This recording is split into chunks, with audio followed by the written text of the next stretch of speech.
Alright, talking about my Savage Axis I just put together with a 22-inch sporter weight McGowan precision barrel and 1 in 10 twist with the proper 310 bore diameter, not the 308.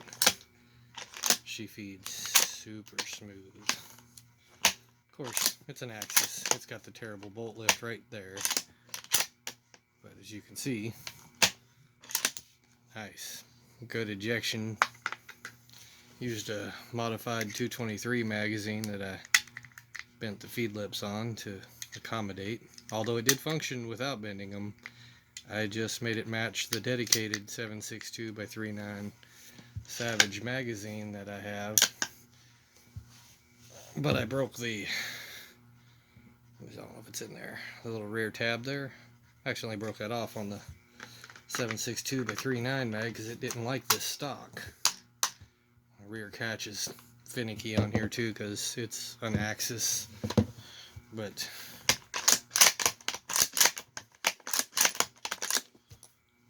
they're ejecting all the way back past the butt. I don't know if you can see that in the camera.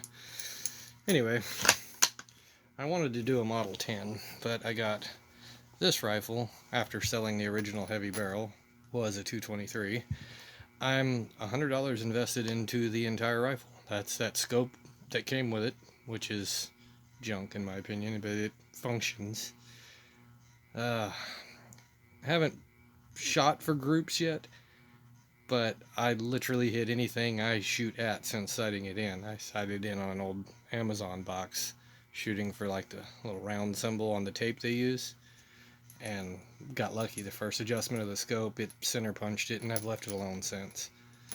So it is definitely minute of golf ball at 100 yards. It's a lot of fun.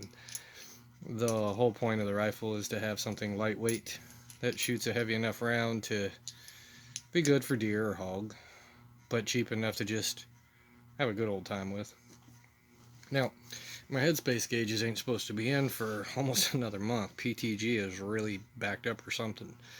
So I headspaced on 20 rounds total. Stuck them in there, tightened it to the first one, and kept adjusting till all 20 rounds would feed properly, and then used a 3/1000 thick piece of like gauge tape. I'm not sure what the proper word for it is. It's an automotive tape for that, and used that as a no-go. So it would close on these, but 3/1000 over it would not close. I know that's not the right way of doing things, and so far I have 3 brands of ammo, and the Wolf I headspaced on works golden. The Brown Bear and some weird surplus I just have lying around, you can't even close the bolt. So I know I don't have a loose headspace, the gun's not dangerous, and I'm not bulging primers, so I'm not overpressuring or anything weird going on there. It is insanely consistent with this tight headspace, and I think I'm going to leave it that way and just continue to run these hollow point Wolf rounds because apparently the rifle loves it. My only gripe is I don't like the stock. I don't like the way the magazines lock. This portion right here is so skinny and tiny. It's like hanging onto a toy. Don't feel like a real gun. But my caveat is I don't want to add weight to the rifle. Every other rifle I've built is heavy. My 300 PRC is a little over 12 pounds. It's wonderfully accurate. It's a wonderful rifle, but you're not going to want to go carry it on a 2-mile hike to go shoot some hogs. It's just brutal. The idea of this is it's as light as a bone stock Savage Axis you get at Walmart. So if I can get this to show. It was a heavy barrel rifle. Now it's a sporter barrel and a heavy barrel stock, so I don't have to even mess with that for free float. It free floats great. But this 12 power scope kind of sucks. I just don't like Bushnell. Never had good luck with them. I've never had a Bushnell scope that lasted, and I wouldn't be surprised if this rifle breaks that scope too. That being said, I'm planning on a 10 by 42 SWFA just because I want a fixed power scope, and I think it's about right for my eye, my type of shooting, and the roughly 200 yard maximum effective distance this round's going to give me. I think it's a wonderful gun. I don't know why this isn't a normal offered Savage rifle. I know you can get Savage in a 7.62 by 3.9. You see where I changed the bolt head. But I know you can get it, but you can't get it with just a regular sporter profile and just a basic rifle.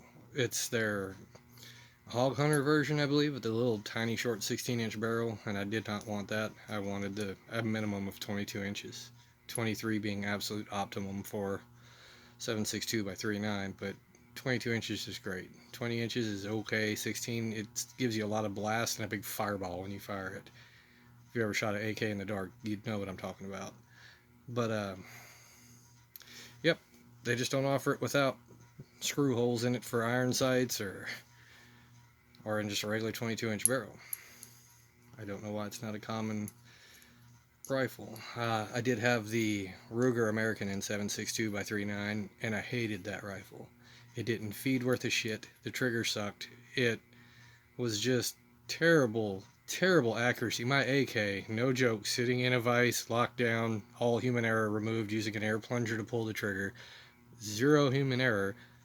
The AK can keep an 1.5-inch group at 100 yards all the way till the barrel's too hot to touch. But that Ruger American, I was lucky if I got a 6-inch group with any ammo I fed it. It was just awful. So, anyone who says you could have got that, yeah, no, I'm good. Never owned a CZ in it. I hear they're great, but yeah, I probably have CZ price invested in this already if you think about the barrel and all the headache. But anyway, that is my 7.62 by 3.9